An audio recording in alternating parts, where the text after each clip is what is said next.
The following program will make you want to grow things and experience new and wonderful dreams about your plants, garden, and garden design. Listener participation is always strongly advised.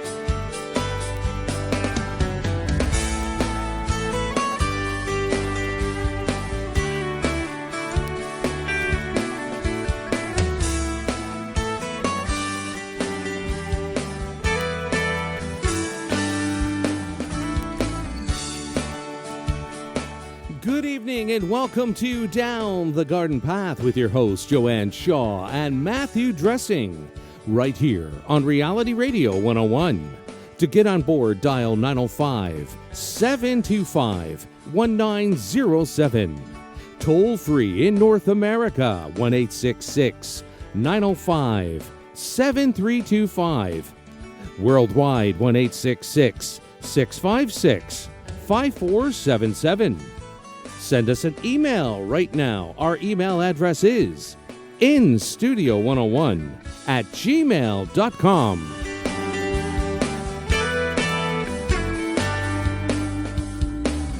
And now, right to your host of Down the Garden Path, Matthew Dressing. Good evening, everyone, and welcome to Down the Garden Path, where we discuss down-to-earth tips and advice for your plants, gardens, and landscapes. As landscape designers and gardeners, we think it's important and possible to have great gardens that are low maintenance, and we want to help you make it happen.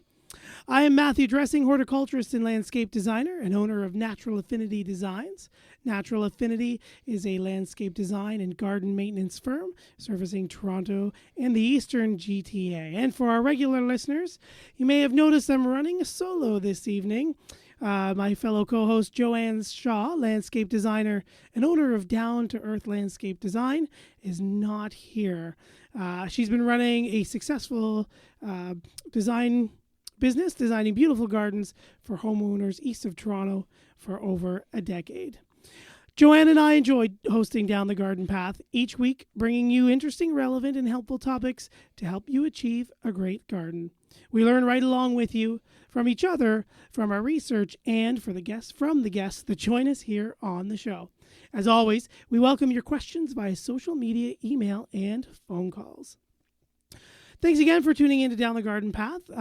You can always check out past shows of Down the Garden Path on your favorite podcast app. While you're there, don't forget to subscribe to be notified of new content, and please like, share, and leave us a comment. So if you've been tuning in for the early part of the month, you know that it's Houseplant Month here on Down the Garden Path, where all February we're going to answer your houseplant questions and dive into some of the most popular, sometimes daunting houseplants, such as air plants, orchids, succulents, and bonsai. And tonight I am being joined by members of the Toronto Bonsai Society, Mike Roussel and Carolina Pochwat. Awesome. Trying to pronounce their names right. From the Toronto Bonsai Society, and we're going to talk all about bonsai. So for all you listeners out there who have maybe wanted to get into bonsai, maybe it seems a little overwhelming, or you've got bonsai and you've got some questions, now is the time to join the conversation. You can write us here at instudio101@gmail.com, and our guests tonight are going to answer some of our bonsai questions. I think primarily it's going to be Mike's our resident expert. So Mike's gonna talk mainly, I think, and Caroline is here to enjoy the conversation, and she'll join in as well from time to time. But just a little bit about Mike. So Mike's been growing bonsai for close to 30 years. He studied fine arts at the University of Guelph and was past president of the Toronto Bonsai Society from 2009 through 2011. He's a regular speaker at the Toronto Club, as well as other bonsai and horticultural clubs throughout the GTA, and has taught bonsai at the Japanese Canadian Cultural Centre in Toronto. Mike enjoys sharing his passion for bonsai with others and maintains an extensive collection of bonsai at his home. Welcome, Mike. Welcome, Carolina. How are you guys doing? Great. Thanks for having us. Thanks for coming on the show. Excellent. Thank you. So we're excited. Bonsai. We've always wanted to do, Joanne and I, a bonsai show. It seems to be one of those art forms and those specialized kind of plant categories or topics, material, if you will. So we're really excited to have you guys here. Why don't we just jump right in? Mike, we kind of talked about your bio. Did you want to add anything more about that? You've been doing it for 30 years. You can't see it, and we should have done a Facebook Live, but Mike's brought in some of his beautiful bonsai specimens here to show us as well. Yeah, well, Matt, first thing I want to do is I just want to make a little bit of a syntax correction. So that's bonsai. So bone, like give a dog a bone, sai. That's how you say it. Bonsai. Bonsai. Perfect. Because I think all of us say bonsai. Yeah, I think butcher it. I think bonsai it means something else in Japanese or something like that. But yeah, anyway, so it's called bonsai, and I've been doing it for about almost 30 years now. And I got interested in it when I was in university, right. And I have a degree in fine art, but I always have a real interest in horticulture, and it was the marriage of those two things together that really kind of captured my interest initially. Yeah, definitely. What a great education to kind of pair with your love of horticulture. And yeah. So you've got a large collection at home, as your bio said. How many bonsai did I pronounce it correctly? Yeah, bonsai? That's correct. You got it. Okay, I got to practice that one. How many bonsai do you have in your collection? I would say finished bonsai, maybe about 100, but I probably have about 300 trees in my backyard. Wow, that's unbelievable. And so you live in the Toronto GTA area as well? Okay. Mm-hmm. So when you say finished bonsai, what does finished mean versus non-finished? Yeah, so one of the best things about bonsai is that it actually never finishes, because it's a growing thing. So you can trim it and shape it, and then it'll just start growing again. So a bonsai is never really finished. However, usually you start off and then you shape the branches and you kind of shape the tree.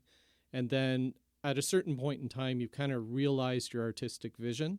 And that's when we would say that the tree is finished. And anybody who goes to the Toronto Bonsai Society shows would see finished bonsai.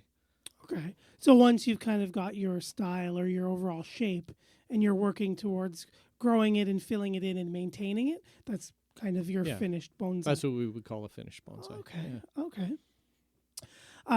Joyce writes in, "Hi, Matt. Cool topic this evening. Hoping Joanne is okay. I'm scared to grow bonsai trees. Help." Joyce, if you have a specific question for Mike, please feel free to write in.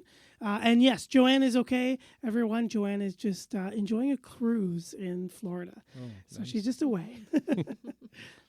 Yeah, well, you don't need to be scared about growing bonsai. Right. You know, there's various levels that people grow trees. You know, you don't have to be a Japanese bonsai master to be growing a bonsai tree. You can get a simple one because really bonsai just means a tree in a pot.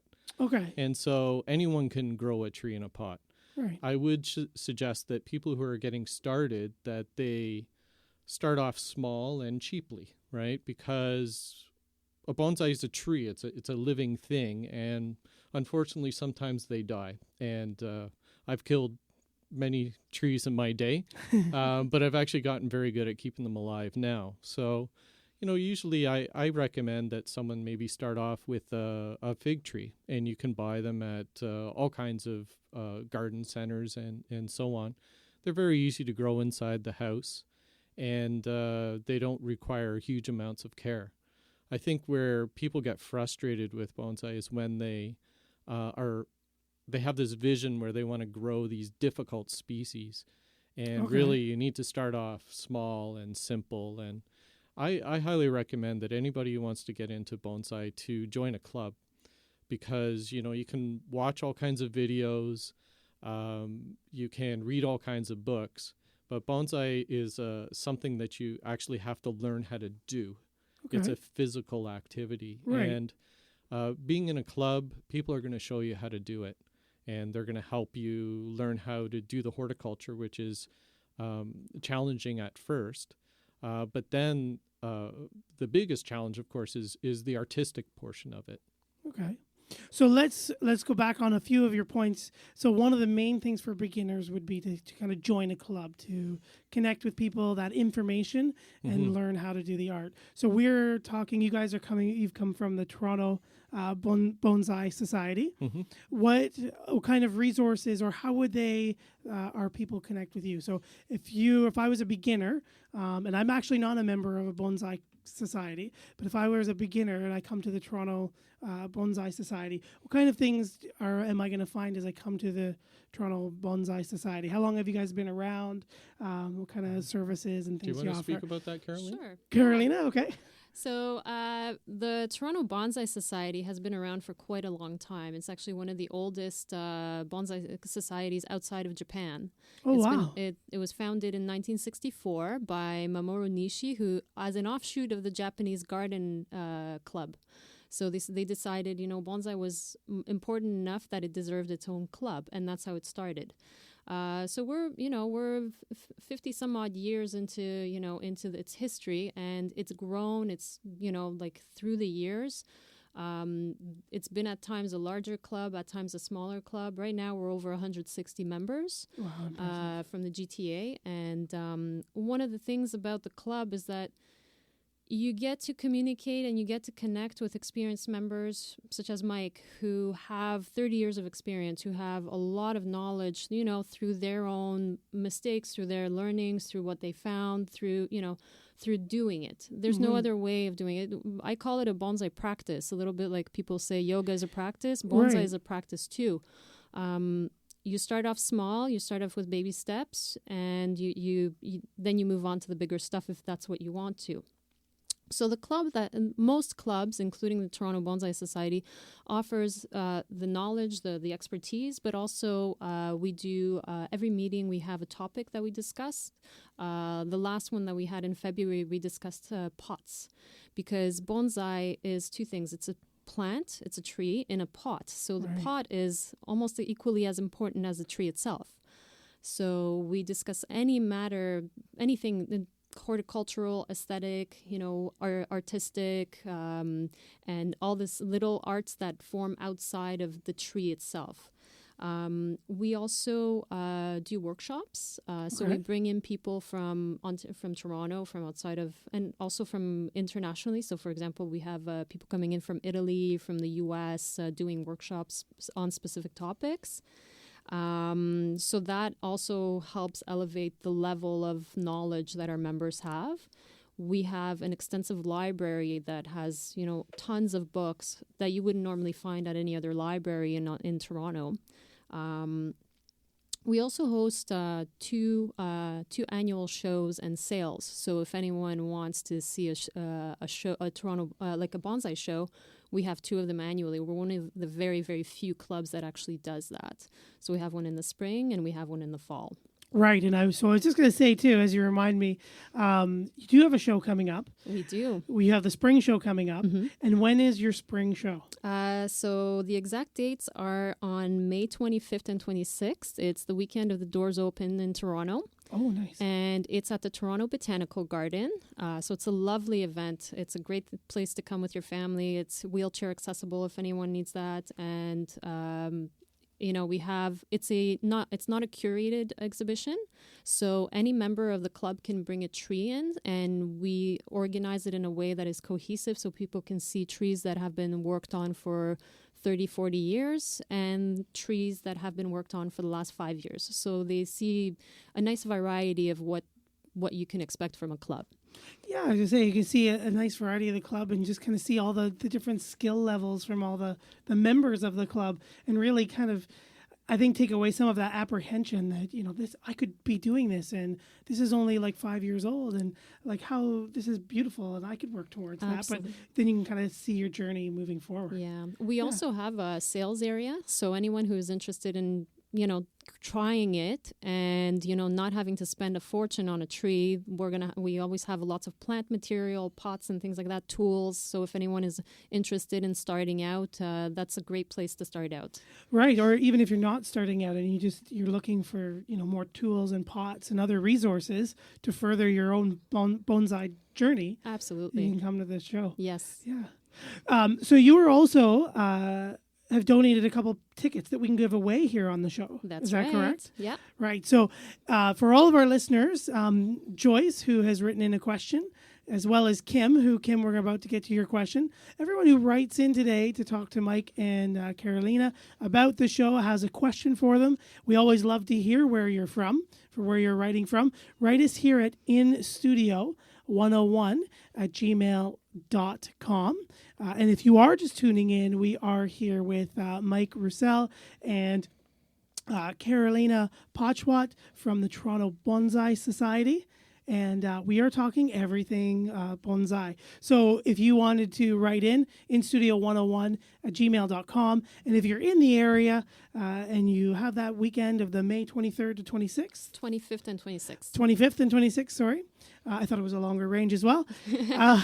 We wish. Feel free to write in and enter your name in for the draw at the end of the show. And you can possibly win a pair of tickets to the show. Excellent.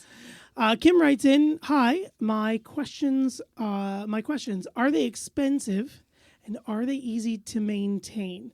Are they fragile to care for?"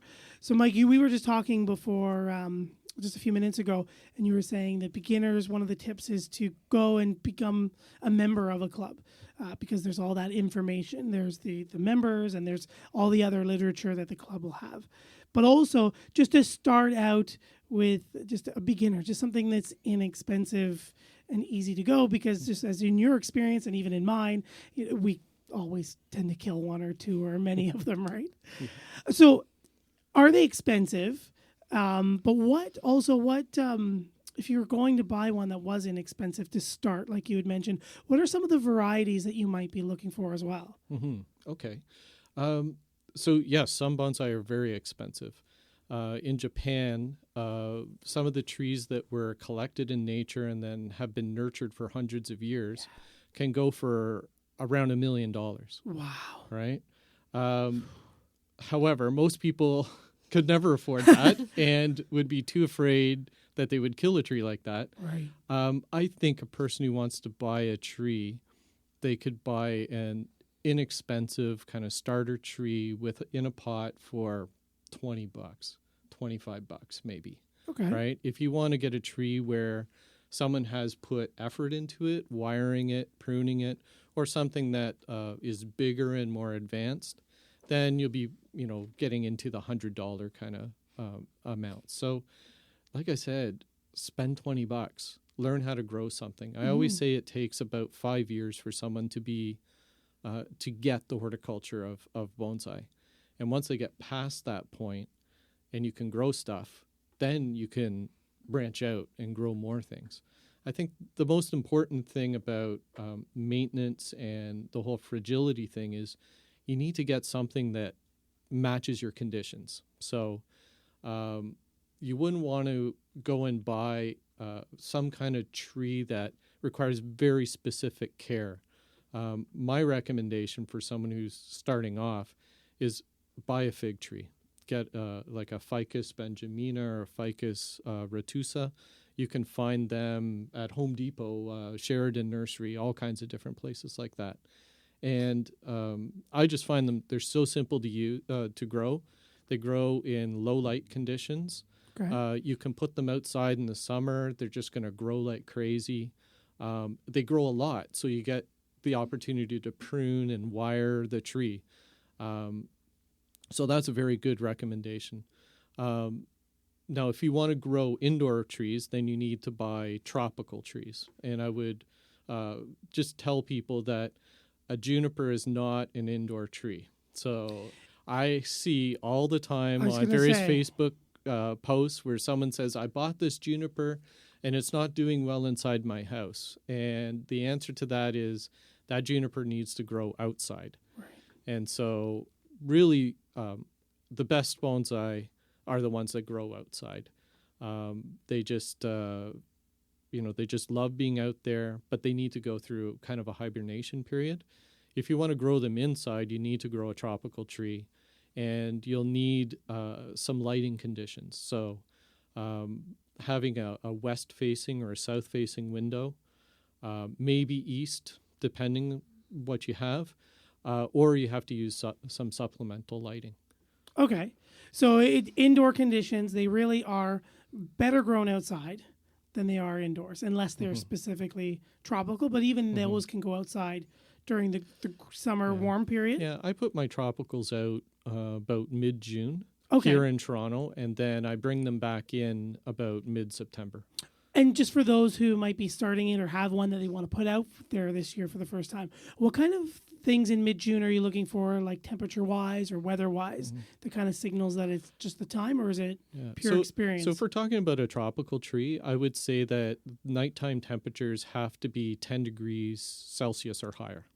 Okay, so if you put them out when it's cooler than that, they're going to suffer because, in tropical countries, they don't get temperatures like that. No. So you can put them out during that period of time. The one thing I would tell the viewers, if you have a tropical tree, when you put it outside in the spring, put it in the shade and slowly adjust it to the light, because we have to remember that in June, that's the most amount of light that we're going to get all year long. Right. So if you take a tree that's been growing in not in full sun and under protected conditions inside your house, and then you put it outside in full sun in the full wind, it's going to become desiccated and the leaves are going to burn. So I always take mine, I put them outside in full shade, and then I slowly adjust them to the sun over a period of 2-3 weeks. Okay. And we say that too about just putting our tropicals from that we've bought in the winter to kind of give us that hit of green, and then putting them out again in the summer is again just slowly edging them on, keeping them out of all that direct sunlight. Let them get, if they do get any direct sunlight, it's very weak to start, and over a week to 2 weeks kind of just edging them out so they don't get sunburnt or windburnt or just desiccated like that. Absolutely. Yeah. Some of the age, one of the questions that I get often is the age of a bonsai. So just as you were saying, like you can buy like the little $20 one or something that's a little bit bigger. If you were to buy a little $20 one, how old do you think that? How old are they usually? Maybe a few years old. Just a few years. Okay. I think some people know that they're grown after so much time, and that kind of one of those novelty things, knowing how old it is. Well, it's interesting, and it's funny, everybody always asks me, how old is that bonsai? But what I would say is the important thing is, how old does it look? Yeah, okay. Right? Because I have some trees that might be only 10 years old, but they look like they're 100 because I've designed them in such a way. Right. I might have some old trees that someone looks at it and thinks I grew it from seed last year. Yeah. So one of the best things about bonsai, not the best things, but I would say, you could say bonsai is tree in a pot, but anyone can have a tree in a pot and it doesn't look like a bonsai. So what differentiates that? I always say it's a tree that when you look at it, you suspend disbelief that it's a bonsai and you think it's a huge old tree out in nature. Right. So if you've done that, if you've made your tree look like that, you've been absolutely successful in creating one. Yeah. And that's where that art part of the whole bonsai absolutely culture comes into play, right? Yeah. So you that don't art just... and the horticulture coming together. Caroline is kind of signaling with her hands the joining. Yeah, you don't just... the tree grows, you're wiring it, you're shaping it. It's sculpture. Yeah. It's living sculpture. I had mentioned earlier that you had brought in a few of your own, and you have a little one in a cut.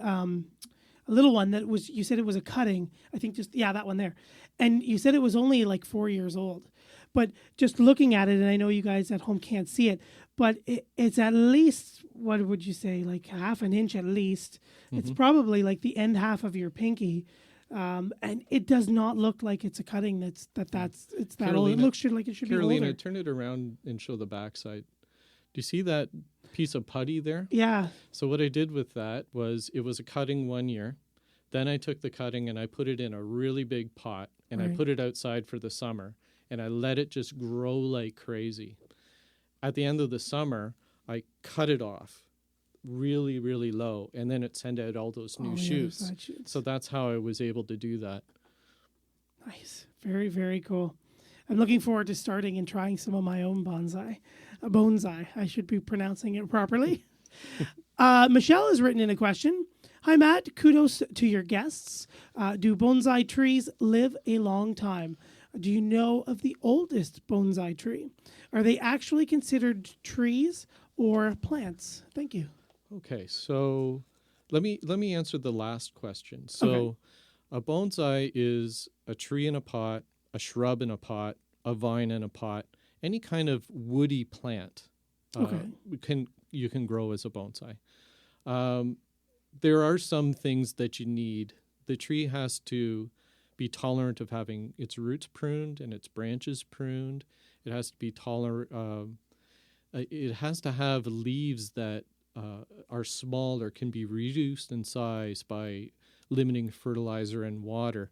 Because remember, you want to suspend disbelief. Right. So if you're looking at a tree that has a leaf that, let's say the tree is a foot tall and the leaf is half a foot wide, well, no one's going to believe that, right? Yeah. So the one kind of tree I always say just doesn't work for bonsai is our sugar maple. I know they're beautiful, beautiful fall color, just gorgeous trees. However, if you've ever seen people try to plant them on boulevards, they live for a little while and they die. Well, they don't like the roots constricted, so they won't grow well in a pot. They will for a while, and then the other thing is there's no way to reduce the size of the leaves. So in order for you to make a credible looking bonsai, it would have to be about 5 feet tall. Right. And, that ends up being just too big for practically growing a bonsai. As far as how long they live, people have heard of the Niagara Escarpment and the old growth cedars that grow out of the Niagara Escarpment, and some of them are thousands of years old. Well, if you were successful growing a bonsai and you passed it down through generations and generations and generations, that cedar could live 1,000 years or longer. Yeah. Right? Trees, different species have their own lifespans. Yeah. So a sugar maple, for example, what's the maximum life of that? 200, 250 years, something like that. But an eastern white cedar, we actually don't know how long they can live, because, a lot of them were cut down in the pioneer times, right? So who knows? They could live for 10,000 years. Right. It makes me think back to the Chicago Botanical Gardens. I was there just last summer, and they had a bonsai specimen, and it was dated anywhere from 11 to 1,300 years old.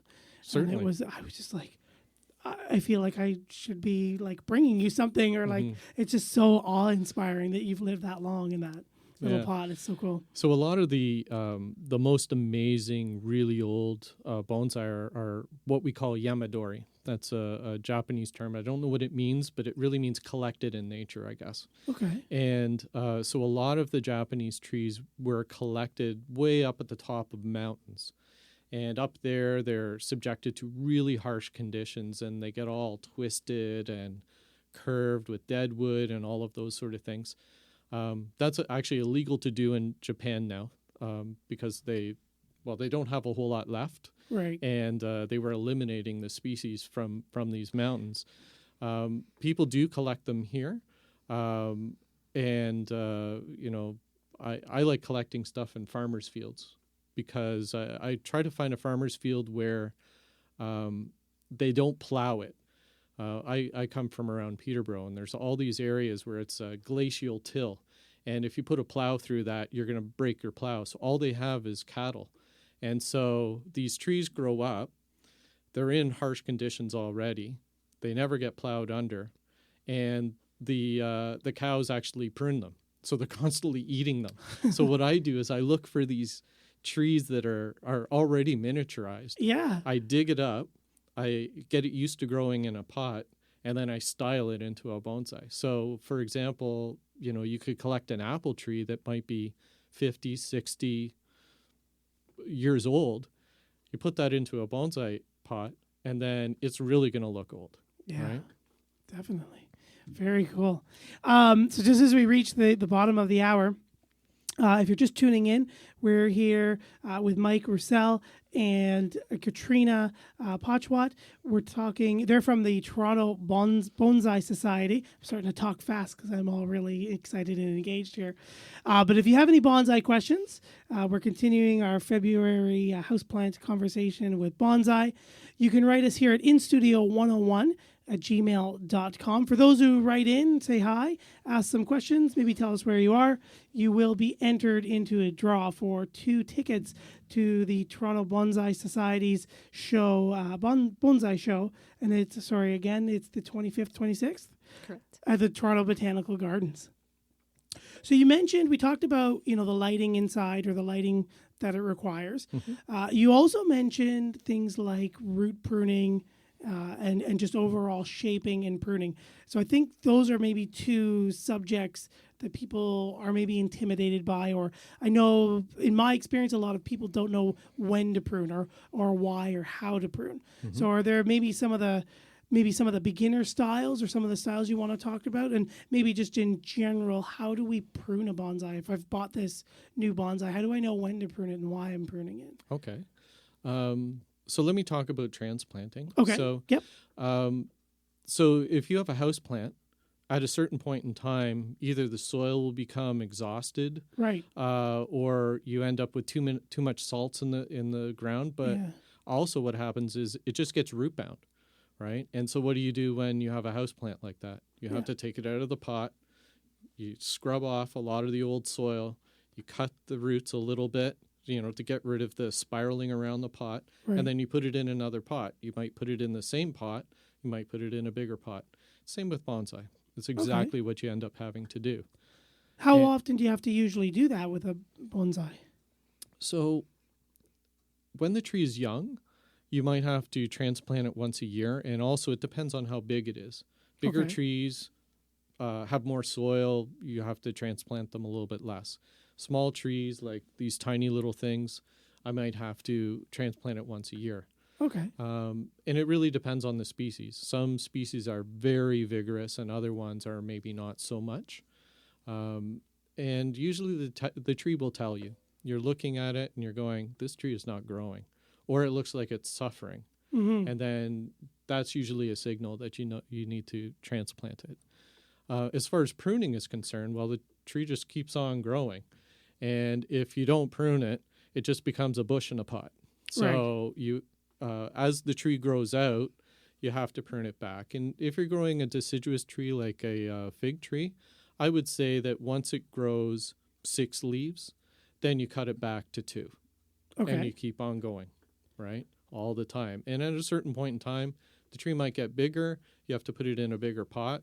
Or you might say, I want to reduce its size. So you cut it back a little bit harder and in order to keep it small, right? Okay. If you don't prune, it's not a bonsai. And you don't need to be afraid of that. I think it's just like any kind of house plant.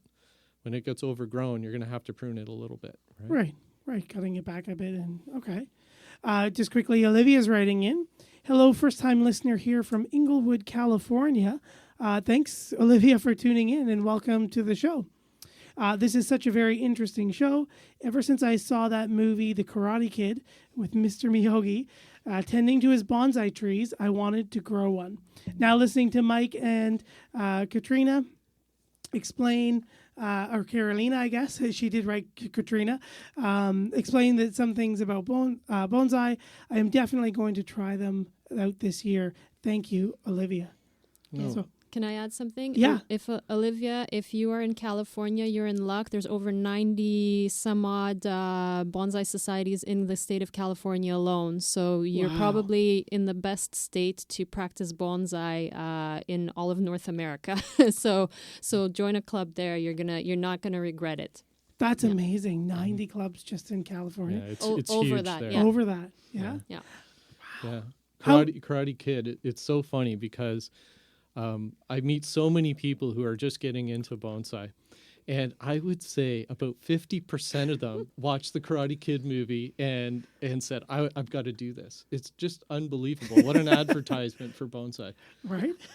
I actually know a few people in our club who are part of our executive who that's where their love of they got hooked on bonsai after having seen like Mr. Miyagi, pruning his little miniature trees.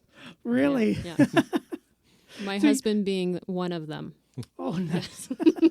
You almost have to just have that playing as like an advertisement. Thank you, Daniel-san. Yes. Exactly. So we talked about pruning. What about root pruning? And is there anything more special to it than, like you were just saying, when you're transplanting, just kind of cutting back some of the root-bound roots? Do you have to do anything a little bit more selective? Yeah, so as a tree gets older, what'll happen is some of the certain roots will grow thicker than other ones. Right. And remember, you always want it to look like a miniature tree. Right. So if you have this big, huge, thick root that's kind of taking over, then when you transplant, typically you cut that one back hard. Okay. And what you're always trying to do is keep the root ball perpetually young. So you cut off the big roots in favor of the small roots. And that's what allows you to keep it in that pot for an extended period of time and keep it constantly healthy. Okay, so instead of having many thicker, almost for lack of a better word, like a taproot kind of thing, the thicker ones, you're cutting those back to encourage more of a fibrous root system. Exactly. That's actively growing and branching and filling in the space. And you're trying to encourage the roots that are on the surface of the soil, because if you go to a park anytime and you look at a big Right. tree, you always see these surface roots, and that gives you that impression of age. And also, like if you look at my trees here, they're in very shallow pots.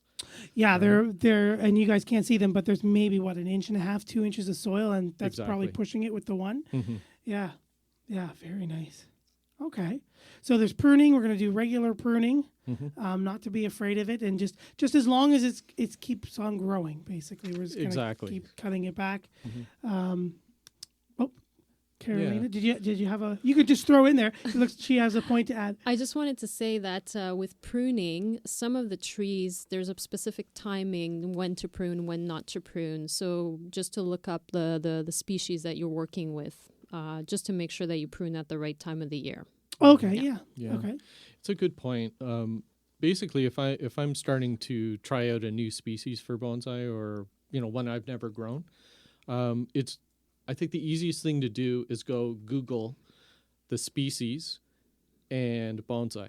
And more often than not, you're going to end up seeing a care sheet. And it'll talk about what's the lighting conditions, what are the root conditions that it requires, how difficult is it. I always just start off that way. It's a good way to figure it out. Okay. So when you if you see something that you like and you say you just pick up a bonsai at the whim, just kind of know its name and Google, and you'll probably find some care sheets for it. Yeah, the internet is an amazing resource. When I Yeah. started doing bonsai, there was no internet, or it was in its Yeah. infancy. So I was reading from books and magazines. But now, today, there's just so many resources out there. You can find out anything about any species. And what about the Toronto Bonsai Society? Do you guys have resources like that our listeners could log on to your website and?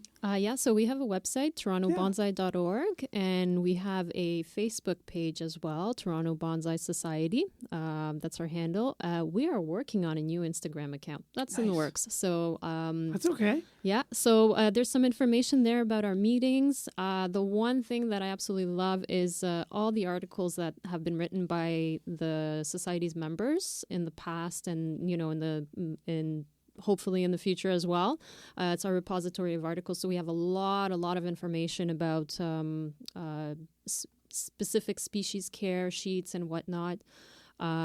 And one of my favorite things about our website is the collection of photos that we have from our shows. So they go way back before I was even a member, like from 2012 or something like that. And so you sometimes see in the galleries the same tree.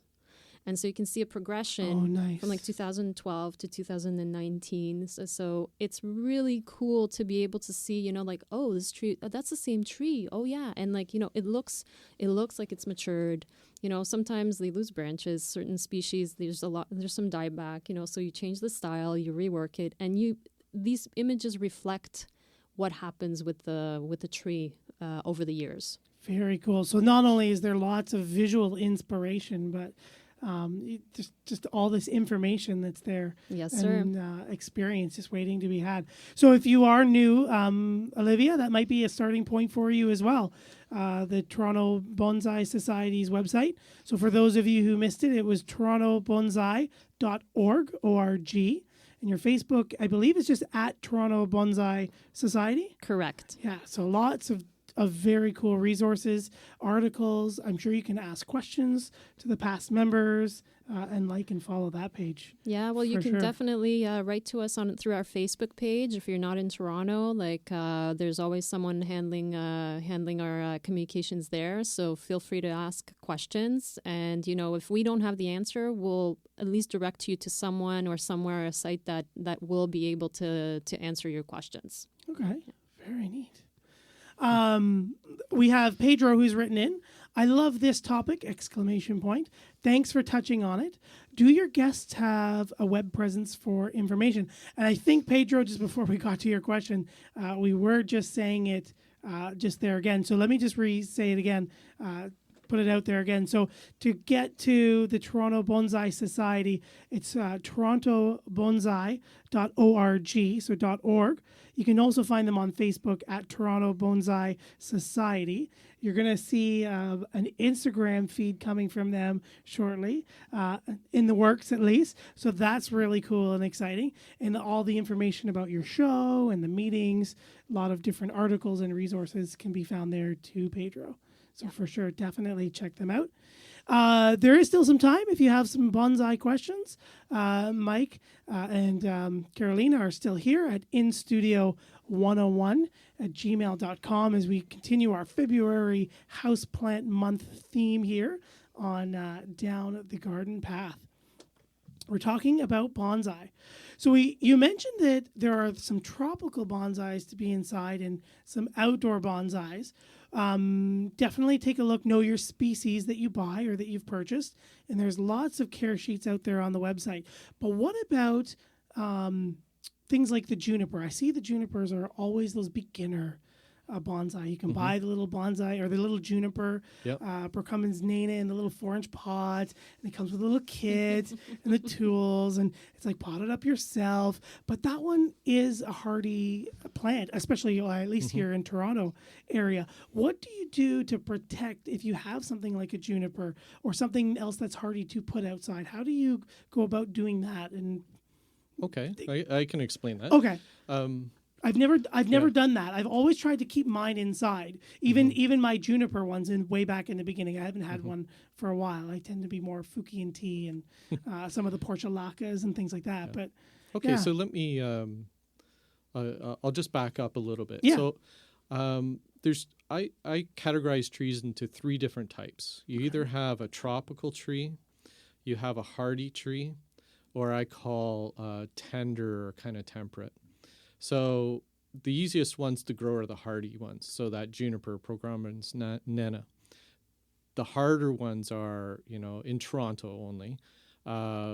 Things like a Japanese maple, it requires a little bit more care. So I can talk to you about that. But basically, if you have a hardy tree, all I do is before the frost really hits, I take some fabric, T-shirt, whatever it happens to be, and I just wrap it around the pot, tie it around the trunk, and then I just go sink it in the ground up to the root ball. And then I just let winter hit it. and the snow will come, it'll go dormant, it'll be frozen solid, and it'll just sit there.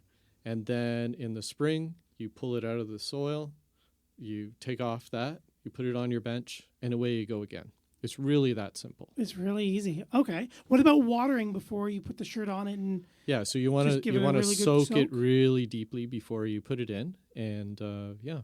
Now, if the tree is an older tree, one that you've put a lot of effort into, you might not want to just stick it in the soil and let winter let nature kind of go do its after thing. it. Because I've had situations where I've had rabbits prune my That's what I was apples. going to ask next. I've had situations where we had ice storms and it broke important branches off.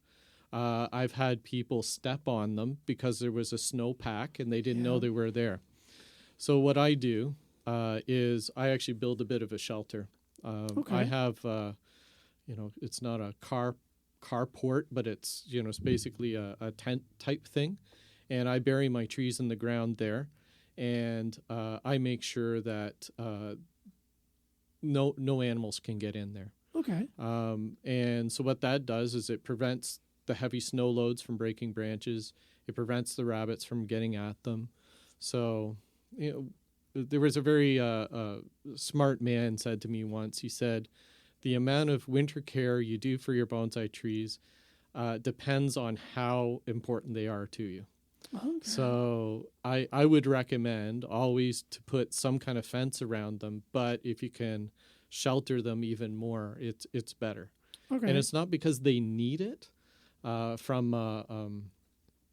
because to protect them from the cold, but it's really protecting them from events. Right. Yeah. So animals, ice, things like that. So I'm kind of picturing more of like a row cover, just kind of like a very small hoop house or Yeah, sure. like a little frame with some burlap on it. It doesn't necessarily have to let the snow in, just kind of protect it. And I actually have cold frames in my backyard Oh, okay. with plexi on top. So you can find the plans for that online, like a dime a dozen, and you can build it yourself and just sink it into the ground. So mine are sunk in about a foot into the ground. oh, neat. So all my trees sit below like ground level. And so there's also Monday night. What it helps to do is in the springtime, that cycle of freeze and thaw that we have here in the greater Toronto area, the soil freezes and thaws out again and freezes and thaws out for like that week or two. So it avoids killing off the roots in that process. So the Right. cold frame is a little bit more stable. You can open the frames, let it air out a little and close them up at night again. Right. And mitigate that freeze thaw cycle that likes to Exactly, yeah. kill everything. Yeah.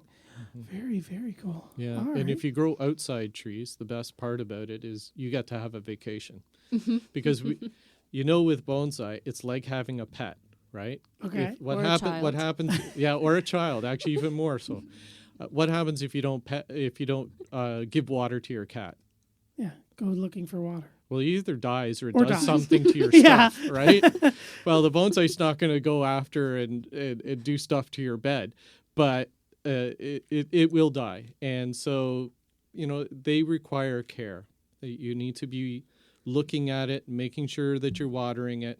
Like many times I've heard of people, they buy a juniper bonsai, they put it on their desk down in the basement. Yes. There's no light, there's no water, and then they die, right? So there's a certain level of commitment you have to have in order to have bonsai. And houseplants just in general, right? Yeah, for sure. Exactly. Exactly.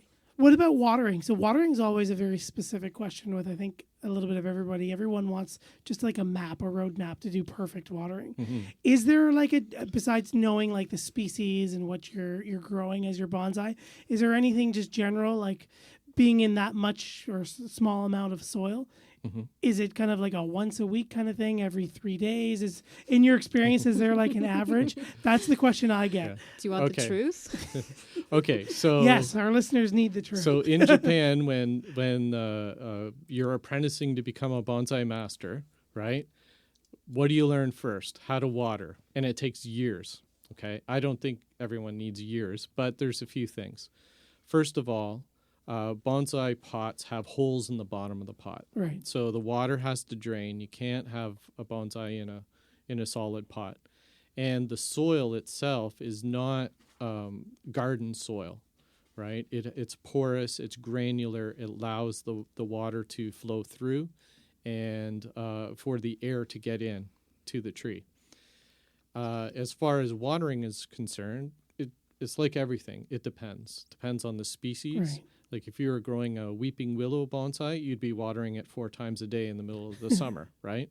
If you're growing a pine tree, maybe you water it every few days in the summer. But it also depends on the conditions. So in July, when it's 30 degrees out, you may have to water that tree twice, depending on how big the pot is. Right. Or maybe it rains for 3 days. You don't have to water at all, right? So it really depends. And one of the nice things about bonsai is you become very attuned to the weather and your tree, and it's a very zen thing. And so as far as watering's concerned, for me, I have a lot of trees. In the summertime, I'm outside every single day, and I water every single tree. Right. And I just soak it, and I just let the water flow out of the pot. And because I'm using porous soil, I know that it's not going to be sitting in water all day. Yeah. Right? But there are certain species I might look at it and go, well, you didn't dry out yesterday. You probably won't dry out today. So you start to know the tree. Yeah, right? you can start to know who's needing what when and who can make it. And okay. Yep. There's also bonsai trees in their stage before they go into a bonsai pot. We call them usually pre-bonsai. Okay. And so for example, if you're starting off with nursery stock, they come in those like gallon pails, right? So you stick your finger in it, and if an inch down, like it's wet, or maybe you don't have to water the whole tree every single day. So you feel it. You get a feel for it, like Mike was saying. Right. Right. All right. I think we've had a show packed full of information, and I think you guys have inspired a lot of our listeners to move out and kind of try and dabble in the world of bonsai maybe a little bit more than they are, or just getting them started. So as we reach the last 5 minutes of the show, is there anything else that you guys would like to touch on, or any bonsai points, Mike, that you want to drive home, or maybe we didn't talk about quickly, or... No, I think we covered most of it. But what I would just say is, if you are in the GTA, come out to one of our meetings. You can come for free for the first meeting. Come and see our shows. It'll inspire you. And if you're really into plants or you're into art, it's a great thing to do. And it's very relaxing. It's very peaceful. It's challenging, and you learn and you grow with it. And you can do this until your last day. Right. Very nice. Carolina? Well, people, like the first question, people are afraid of doing bonsai, but you don't have to be, because there's a lot of resources out there. Right. But also you can practice at different intensities. Some people just want to grow little shohin bonsai that are, under a foot tall, or little tiny things that fit in the palm of your hand.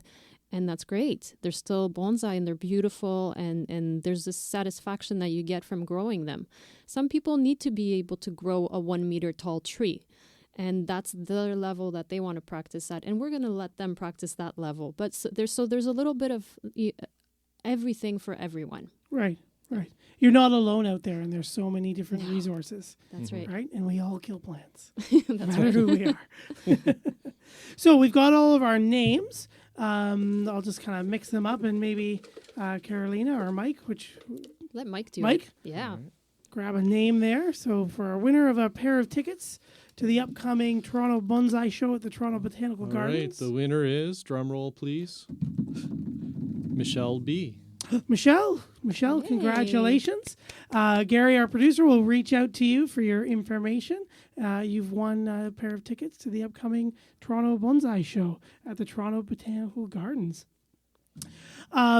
Thank you very much, Mike, Carolina. Thank you for joining me here in the studio, which is always a nice treat. Most of our guests tend to call in, so it's great to have you in studio. Thanks, Mike, for bringing your specimens in. We'll have to have you in again where we can do some Facebook Lives, and I'll definitely take some pictures and post them to our Facebook group and things like that for our other listeners as well. Joanne will have wanted to see them. She'll have missed it.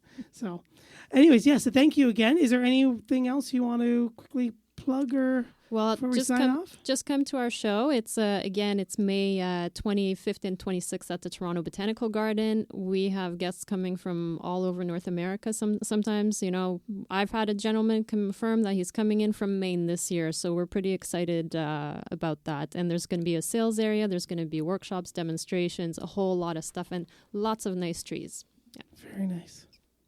So there's lots to see. There's a beautiful upcoming show. If you haven't gotten into it yet, by that time, if you go to that show, you'll definitely be into it for sure. So don't forget to check out the Toronto Bonsai Society. You can find them at torontobonsai.org or .org. You can also find them and follow them on Facebook at Toronto Bonsai Society. And keep an eye for all their inspiring pictures and shows and all that information to come through their Instagram. I want to thank everyone again for tuning in this evening. Congratulations, Michelle, for winning the pair of tickets. Thank you, Joyce, Kim, Michelle, Olivia, and Pedro for writing in. Thank you, everyone, for tuning in and listening this evening. Thanks, Gary, for helping us produce. And we hope to see you next Monday at 7 p.m. on Down the Garden Path here on Reality Radio 101.